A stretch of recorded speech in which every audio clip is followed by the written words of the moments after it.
Are you wanting more fulfillment and maybe wealth in life? Well, today I'm going to talk about my top 5 learning points from the great book, Think and Grow Rich. And if you stay until the end, I'm going to share an extra point from that book as well. Now, this is one of the most popular books in the whole personal growth space. It's a huge seller. It started in the 1920s, I believe it's written by Napoleon Hill, and it's gone on to sell millions of copies. And it's a huge transformation if you apply this in your life. It's seen make millions of millionaires. Now, obviously, I'm not quite a multi-millionaire or that stage, but it doesn't just mean money, this book. It can have transformation in other areas of your life as well. So I wanted to share some of the lessons I've learned personally and been able to apply them and actually increase the amount of money I've made. And people will go really into depth with it. Other people will use it differently. How is it helping you by perhaps not listening to the right information now and not getting the right resources? Well, it doesn't help me, and this book certainly did. So here are the 5 key lessons I've learned. The first one, what the mind can believe it can achieve. I think about it in my own life. When I genuinely believe something and I've stuck to it, I've achieved it, whether that was a job I was going for. I got so many job rejections at one stage of my life, but I had this belief that I was going to get the job. And then I got one better than I imagined, which was incredible. The second point, successful people make decisions very quickly and change them very slowly. How slow or quick do you make decisions? Ask yourself that. As someone who works in sales, I see people do it a lot. They're like, I don't know.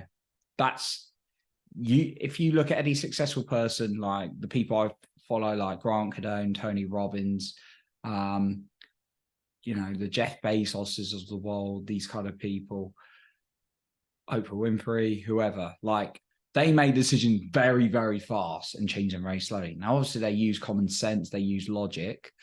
But if you keep stalling on decisions, how's that helping your life? Probably not very good. But unsuccessful people make decisions very slowly and change them very quick. So that's the key lesson I wanted to pick. And when I started making decisions quickly, I started seeing fast developments in certain areas as well.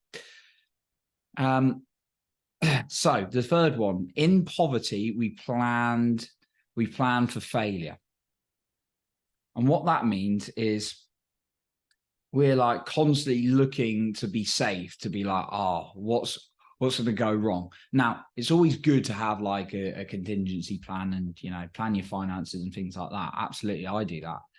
But what it's saying is you're just looking at being safe and you're just playing safe. You're not thinking about any risk that could potentially benefit you, like investing into something. You're just looking at not losing what you got instead of gaining something more.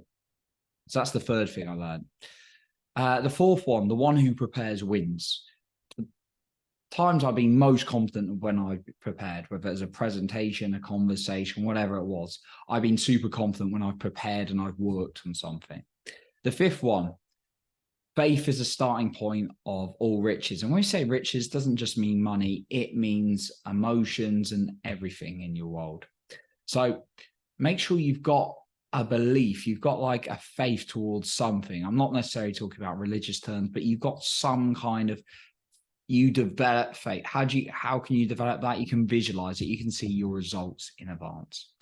Okay, so my bonus point that I wanted to share with you, the word in it's phrased, the worst kind of evil is negative influences. So what it's saying is protect the door of your mind, as Jim Rohn would say. One of the great guys of personal growth also. So if you let negative people in or negative information, then that's going to impact your thinking, going to have a massive impact on how you act moving forward. So just be careful the information and people you're letting into your mind. So that's what I got for you, my top 5 lessons from the book, Think and Grow Rich. I appreciate you for being here. You're improving other people's lives for being the best you. And remember, you are in control of your own self-esteem and confidence.